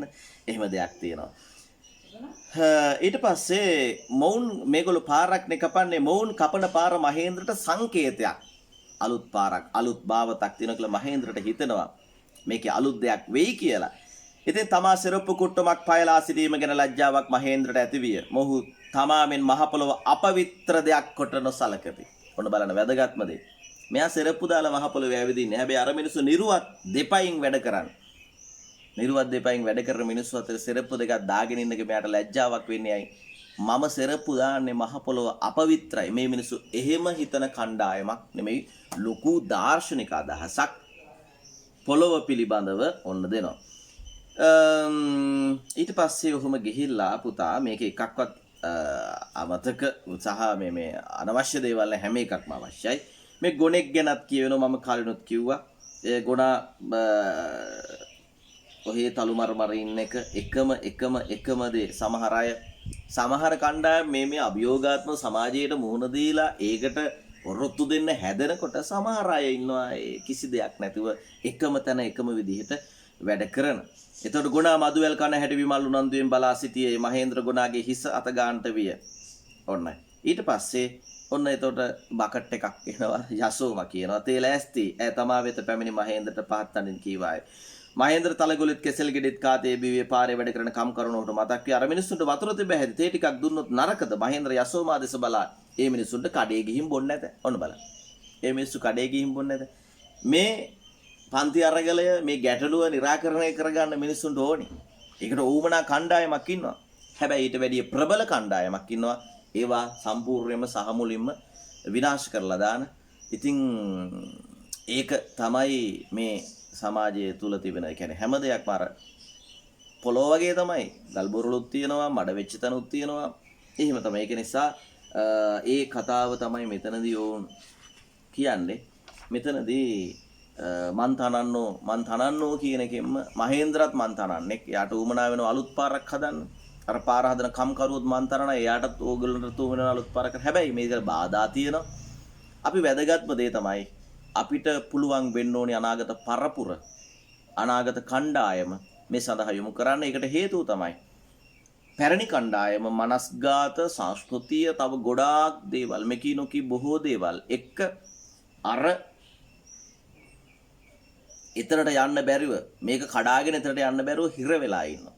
ඒ නිසා අපිට උත්සාහ කරන්න බෑ මේ පසුගිය නැත්තම් මේ වෙනකොට අවුරුදු 40ක් 50ක් වෙච්ච අයත් එක්ක මේ ගමන යන්න. අපිට පුළුවන් මේ වෙනකොට අවුරුදු 10 15 20 වෙච්ච අය 20 වෙච්ච අයත් එක්ක උන්ව තල්ලු කරන්න අපිට යන්න බැරි වෙච්ච ගමන උන්ට උන්ව තල්ලු කරන්න පුළුවන්. මේ ලෝකෙ මිනිස්සු එකයි වෘත්තීන් වලට අනුව මිනිස්සුව බෙදන්නේ මුල් කාලේ මෝඩ මිනිස්සු. නමුත් දැන් එහෙම මිනිස්සු බෙදන්නේ නැහැ. මිනිස්සු හැමෝම එකයි. ඒක හැබැයි අර හැම එකාගෙම කැපුවාම එකම ලේ වගේ කියන ඒවා විතරක් තියාගෙන ඉඳලා හරියන්නේ නැහැ. අපි එතනට යන්න ඕනේ. හැබැයි එතනට යන්න ගියාම මගේ පුතාලට හොඳට උගන්වනවා මේකෙදි. ඔබට ගෙදරින් චෝදනා කරනවා. දැන් මම මේ කියන්නේ හරි යහපත් හොඳ දේවල් වලට යාමේදී හොඳට බුද්ධිමත්ව තීරණය කරන්න ඕනේ. තමන් මොකද්ද කරන්න ඕනේ කියලා. ඒකට මම නම් කරන්නේ මෙන්න මේක. හැබැයි කොහොම වෙතත් සිද්ධ වෙන්න ඕනේ. මිනිස්සු සමාන වෙන්න ඕනේ. මේ මිනිහට තියෙන බඩගින්නම තමයි මේ මිනිහට තියෙන්නේ කියලා හිතන්න පෙළඹෙන්න ඕනේ. ඊළඟට අපි හැම එකාගේම කාර්යය සඳහා වටිනාකමක් ලබා දෙන්න ඕනේ. ඊළඟට සෝබාදහම කියන එක හැම කෙනාටම එකයි සහ සෝබාදහමේ සංසිද්ධීන් අපි තේරුම් අරගෙන අපේ තියෙන යම් කූට දේවල් පාවිච්චි කරලා සෝබාදහමේ සංසිද්ධීන් වෙනස් කරන්න පෙළඹෙන්නේ නැතිව අපි වැඩ කරන්න. එතකොට අපිට පුළුවන් මේ ලෝකේ වෙනස් කරන්න. අලුත් පාරකට යන්න. හැබැයි මම හිතනවා අලුත් පාරකට වැඩි අපි කරන්න ඕනේ අලුත් දෙයක් හොයන එක. මොකද අලුත් පාරේ යනවා කියන්නේ පරණ ඒවත් එක්කම අපි යන්න ගියොත් එහෙම ඒ තියෙන තැනුත් නාස්ති වෙන එක. ඒක නිසා අපි වෙනස් වෙන්න ඕනේ කියන එකත් ඔබ මතක තියාගන්න දරුවෝ විදිහට මන් තනන්නෝ කෙටි කතාව මං එහෙම් මෙහෙන් කියන්න හේතුව තමයි ඔබව ඒකට පොළඹවන්න අද කියවන්න මන් තනන්නෝ කෙටි කතාව කියවලා ටිකක් වෙනස් විදිහට කල්පනා කරන්න. ඔබ මහේන්ද්‍ර වෙන්න, ඔබ අර පුංචි දරුවා වෙන්න, ඔබ කම්කරුවෙක් වෙන්න, නැත්නම් ඔබ අර යසෝබ නැත්නම් යාගේ බිරිඳ වෙන්න, යා බාධක එල්ල කරන කෙනා.